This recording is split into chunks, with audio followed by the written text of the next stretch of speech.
बिहार में उपचुनाव में रण को लेकर संग्राम जारी है। अब जेडीयू ने कांग्रेस और आरजेडी पर अलग अलग उम्मीदवार उतारने को मैच फिक्सिंग बताया है। वहीं आरजेडी कांग्रेस ने भी जेडीयू को बीजेपी का पिछलग्गू बता दिया है।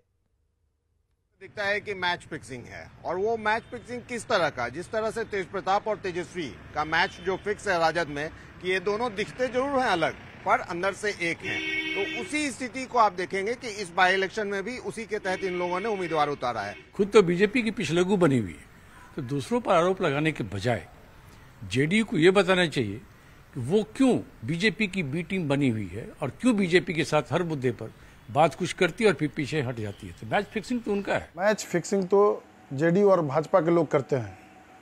जिस तरीके से पिछले चुनाव में आपको देखने को मिला होगा कि चुनाव में जो जनादेश है वो नेता प्रतिपक्ष तेजस्वी यादव जी को मिला था, लेकिन मैच फिक्सिंग करके और मतगणना केंद्र पर जेडीयू और भाजपा के लोगों ने मैच फिक्स करने का काम किया और जनादेश का चोरी करने का काम किया। ये जनादेश लुटेरे क्या बोलेंगे।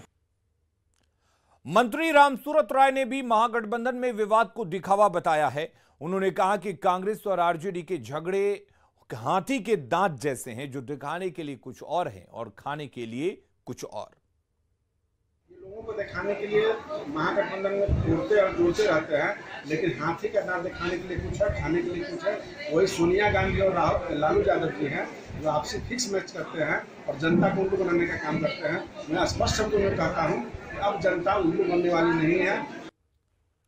पशुपालन मंत्री रहे भोलाराम तूफानी के बहाने जेडीयू ने लालू प्रसाद पर हमला बोला है। पार्टी के राष्ट्रीय अध्यक्ष ललन सिंह ने कहा कि लालू प्रसाद महादलितों का मजाक उड़ाते रहे हैं। उन्होंने भोलाराम तूफानी को बलि का बकरा बनाया था। आपको बता दें कि कल वर्चुअल संबोधन में लालू प्रसाद ने हेलीकॉप्टर से भोलाराम तूफानी को गांव भेजने की चर्चा की थी। लेकिन कल वर्चुअल सम्मेलन में यह बात भी उनको अपने नेताओं को बताना चाहिए था कि हम भोलाराम तूफानी को हेलीकॉप्टर पर घुमाए और उनसे बैठ के फाइल पर दस्तखत करवाते थे और उनको अभियुक्त बनवा दिए।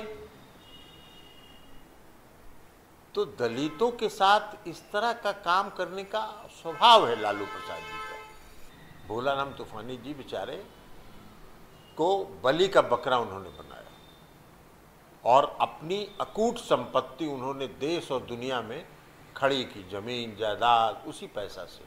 और भोलाराम तूफानी बेचारे आत्महत्या के प्रयास करने लगे। आत्मग्लानि हुआ। कोई भी शरीफ आदमी को आत्मग्लानि होगा कि हमने ये क्या कर दिया। पंचायत चुनाव में कई तरह के रंग देखने को मिल रहे हैं। पूर्णिया के भवानीपुर जिला परिषद संख्या 7 से पूर्व मंत्री और रुपौली की विधायक बीमा भारती और दबंग पूर्व प्रखंड प्रमुख अवधेश मंडल की बेटी रानी कुमारी चुनाव लड़ रही हैं। रानी की मां बीमा भारती 5 बार रुपौली की विधायक हैं और रानी ने जीत के बाद जनता की सेवा का भरोसा दिलाया।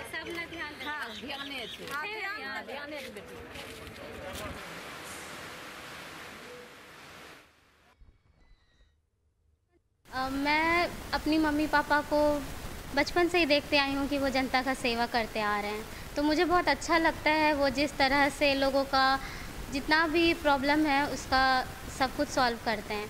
तो मेरे मन में भी है कि मैं भी जाऊँ जनता में और उनके जितने भी प्रॉब्लम है उनको सुनूँ, समझूँ और उसमें परिवर्तन करूँ। तो मेरी मम्मी पापा इतना अच्छा काम किए हैं कि लोगों में इतना प्यार है कि सब लोग मुझे पहचान रहे हैं कि ये मतलब बीमा भारती और अवधेश मंडल जी की पुत्री है। वैशाली में मछली मारने के विवाद में एक युवक की पीट कर हत्या कर दी गई, जिसके बाद लोगों ने हंगामा किया। इस दौरान पुलिस और आम लोगों के बीच नोकझोंक भी हुई, जिससे काफी देर तक अफरा तफरी मची रही। मृतक का शव पोखर से बरामद किया गया। परिजनों का कहना है कि लाठी डंडे से पीटकर उसकी हत्या की गई और शव को पोखर में फेंक दिया गया।